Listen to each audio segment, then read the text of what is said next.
Dulu pas gue masih SD gue tuh masuk geng-gengan gitu. Kayaknya gak cuma SD gue doang deh yang bocil-bocilnya. Apalagi pas udah jadi senior nih kayak kelas 5, kelas 6 SD pasti buat geng-gengan.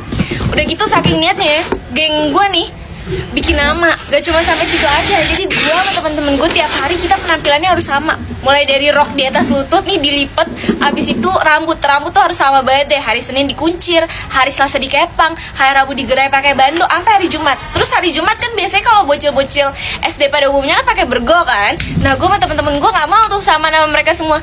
Kita pakai kerudung segitiga. Yang gue ini nggak ada nama ketua, cuma ada satu orang yang kalau ngomong kagak ada yang berani bantah. Itu tuh yang tadi tuh yang kayak Senin, Selasa harus rambutnya diapain, itu tuh dia nentuin. Jadi kita semua nih nggak ada yang berani ngebantah. Jadi pas dia ngomong, oke besok kita kepang ya, kepang 2, terus kayak oh iya ayo nggak ada yang berani bantah ya, karena pada takut semua sama dia. Nah suatu hari ada salah satu teman gue yang nyelet tuh kayak kita bikin baju samaan nih. Jadi kalau misalnya kita hari Minggu atau hari Sabtu main, kita punya baju samaan gitu. Terus kayak pada mau semua nih. Dan karena pas SD duit jajan dikit dan harga baju kaos itu kan pasti puluhan ribu ya, nggak mungkin kita ngomong ke emak buat beli baju samaan geng-gengan kan nggak mungkin. Jadi akhirnya kita memutuskan untuk ngumpulin duit nih tiap hari. Nah ngumpulin duitnya ini ke si orang yang kita takutin gitu. Dia nawarin diri deh kalau nggak salah, iya ke gua aja gitu. Ya udah akhirnya kita ngumpulin nih tiap hari kayak 1.000, 2.000 kayak gitu-gitu.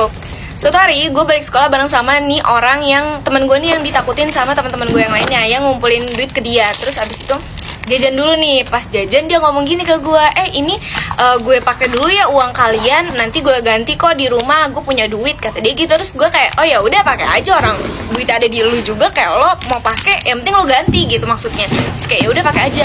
Dan itu gak cuma sekali, besokannya pas gue pulang bareng sama dia lagi, dia begitu lagi dan seterusnya. Sering banget dia pakai uang gue sama teman-teman gue itu. Sebenarnya itu nggak masalah sih, karena kayak dia yang megang uang, dia punya uang di rumah, tinggal diganti lagi kalau misalnya dia pakai gitu, asal dia tahu berapa-berapanya yang dipakai. Cuma ini gue sama teman-teman gue udah ngumpulin uang selama 1 bulan lebih, tapi kagak jelas gitu. Setiap gue tanya ke dia kayak udah berapa uangnya kekumpul, nggak tahu karena pembukuannya nggak jelas. Terus dia juga kadang suka lupa nyatet gitu loh kalau ada gue atau teman-teman gue yang nabung ke dia, karena kayak kita kan nggak jelas nabungnya, kadang 1.000, 2.000, ada yang bahkan goceng dalam sehari itu. Jadi kayak bener-bener kagak jelas. Ditambah lagi pas setiap gue sama teman-teman gue nanya ke dia kayak jumlah uangnya udah ada berapa, dia selalu bilang oh iya gue lupa ngitung besok deh. Dan respon gue sama temen-temen gue udah pasti kayak oh ya udah santai aja, karena kita semua takut tapi dia nggak ada yang berani ngomelin dia. Terus akhirnya gue berpikir sama temen gue, ini gimana caranya biar uang kita balik, karena nggak akan mungkin kekumpul dan nggak akan mungkin kebeli nih kalau ngumpulinnya ke temen gue ini. Akhirnya gue berdua sama temen gue memutuskan untuk ke rumah si temen gue ini buat ngadu sama emak bapaknya. Kebetulan